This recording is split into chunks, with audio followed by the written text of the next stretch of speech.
भारत को पाकिस्तान के साथ युद्ध करके आखिर क्या मिला, किस तरीके से पाकिस्तान पूरी दुनिया के सामने एक्सपोज हुआ और जो बाकी देश जिन्होंने भारत का समर्थन ना करके पाकिस्तान का समर्थन किया उनकी क्या हालत होगी, इस पर आज के इस वीडियो में हम बात करेंगे। हम बात करेंगे भारत के नेताओं पर, बॉलीवुड एक्टर्स पर, और हम बात करेंगे किस तरीके से भारत के जो दुश्मन हैं वो धीरे धीरे इस युद्ध के बाद भारत के सामने आए और भारत को ये पता चला कि भारत का असली दुश्मन आखिर कौन है। नमस्कार, मैं तनुश्री त्रिवेदी आपका स्वागत करती हूँ द राजधर्म पर। जो देश खुद को आतंकवाद का शिकार बताता है, असल में वो किस तरीके से खुद आतंकवाद की फैक्ट्री बना हुआ है, ये आज हम जानेंगे। भारतीय सेना ने पीओके और पाकिस्तान के अंदर मौजूद जैश-ए-मोहम्मद और लश्कर-ए-तैयबा जैसे आतंकवादी जो संगठन थे, जो आतंकवादी कैंप्स थे, उनको टारगेट किया। बहावलपुर, मुजफ्फराबाद और बालाकोट में हुए हमलों में कई आतंकी ढेर किए गए।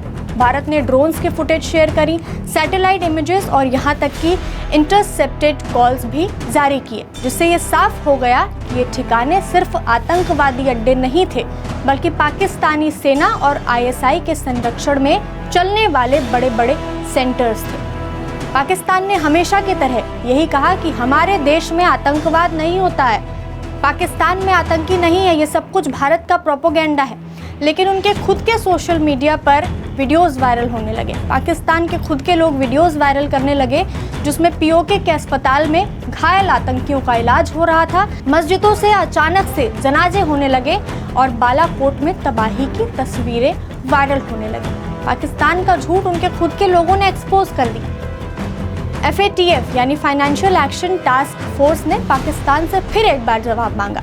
उन्होंने पूछा कि आतंकियों की फंडिंग कैसे हो रही है। IMF और वर्ल्ड बैंक ने लोन रिव्यू शुरू कर दिया है और कई यूरोपियन देशों ने पाकिस्तान को आतंक के मुद्दे पर सीधे सीधे घेरा।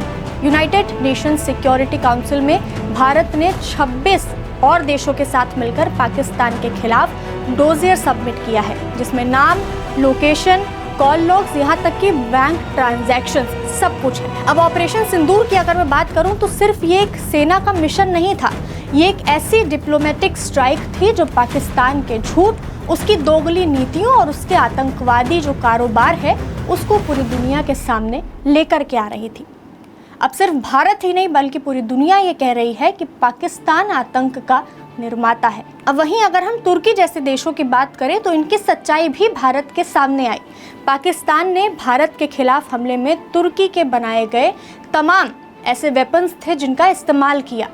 बैरक्टर TB2 और एसएस गार्ड सोनगर ड्रोन्स का यूज़ किया। इतना ही नहीं बल्कि तुर्की ने पाकिस्तान को 350 से अधिक ड्रोन्स प्रोवाइड किए, जिसका इस्तेमाल पाकिस्तान ने भारत के साथ इस युद्ध में किया। तुर्की के राष्ट्रपति रेचेप तैय्यप ने पाकिस्तान के प्रधानमंत्री शहबाज शरीफ से बात कर पाकिस्तान के प्रति एकजुटता व्यक्त की और भारत के हमलों को उकसावे की कार्रवाई बताया।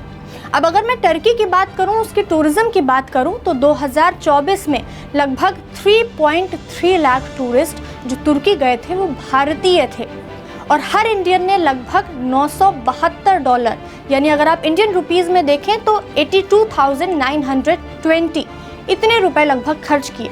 और इसका अगर आप टोटल करेंगे तो ये 3,000 से 4,000 करोड़ का अमाउंट आएगा। यानी इतना योगदान भारत ने तुर्की की अर्थव्यवस्था में दिया, लेकिन अब इसका फायदा तुर्की को और नहीं मिलेगा।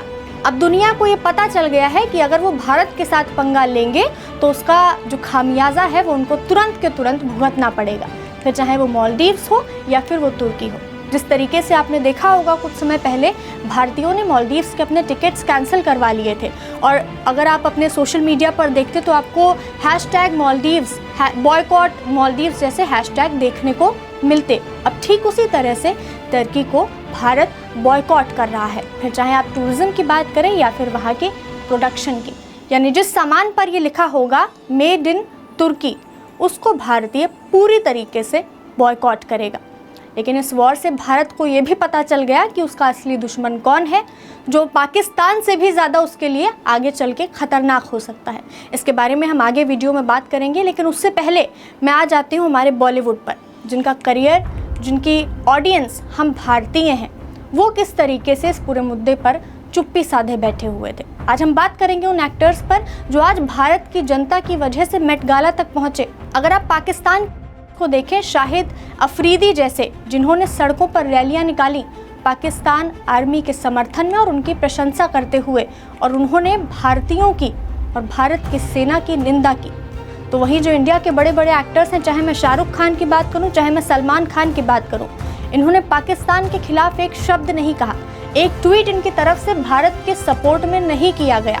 और जब जवान जैसी फिल्में आती हैं तो हम सब बैठकर देखते हैं, और इसी वजह से, हमारी ऑडियंस की वजह से 700-800 करोड़ की कमाई ये फिल्में करती हैं। लेकिन जब देश के मुद्दे आते हैं तो किस तरीके से इन बड़े बड़े एक्टर्स की बोलतियाँ बंद हो जाती हैं। लेकिन वहीं पर मैं बात करूंगी हर्षवर्धन राणे की। इस तरीके के एक्टर्स भी हमारे भारत में हैं जो ये कहते हैं कि I have zero tolerance for any attack on my Nations dignity.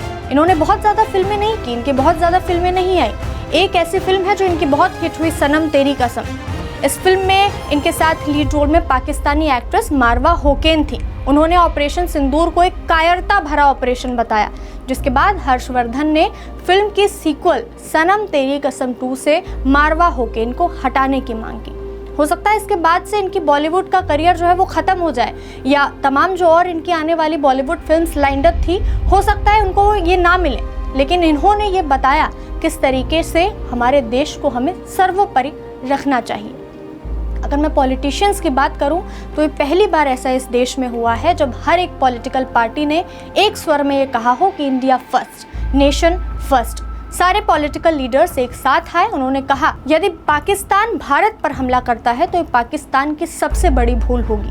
फिर चाहे आप कांग्रेस की बात करें, राहुल गांधी की बात करें, चाहे आप असदुद्दीन ओवैसी की बात क्यों ना करें, एक स्वर में सबने भारत का साथ दिया और ये कहा कि हम प्राउड हैं कि हम एक इंडियन हैं। ये दिखाता है कि नया भारत क्या है। इस वॉर से भारत को ये भी पता चला किस तरीके से चाइना कहीं ना कहीं युद्ध की तैयारी कर रहा है। पाकिस्तान तो भारत का दुश्मन है ही, लेकिन भारत का जो सबसे बड़ा दुश्मन है वो चाइना है, जिसने पाकिस्तान को PL-15 air to air missiles दी, जिससे वो ज़्यादा रेंज तक एयर टू एयर इंगेजमेंट बना सके। J-10C और JF-17 फाइटर जेट्स दिए।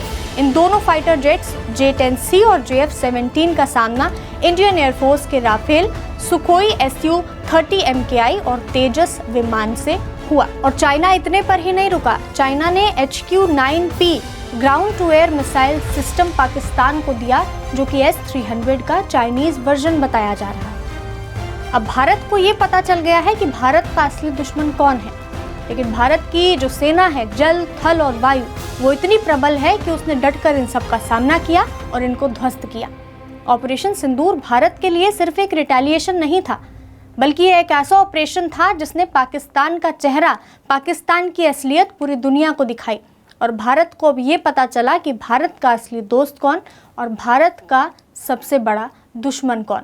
कहाँ से इतने ज़्यादा टेररिस्ट उपज रहे हैं और इनको खाद पानी देने का काम आखिर कौन सा देश कर रहा है, ये सब कुछ भारत को इस युद्ध से पता चल गया।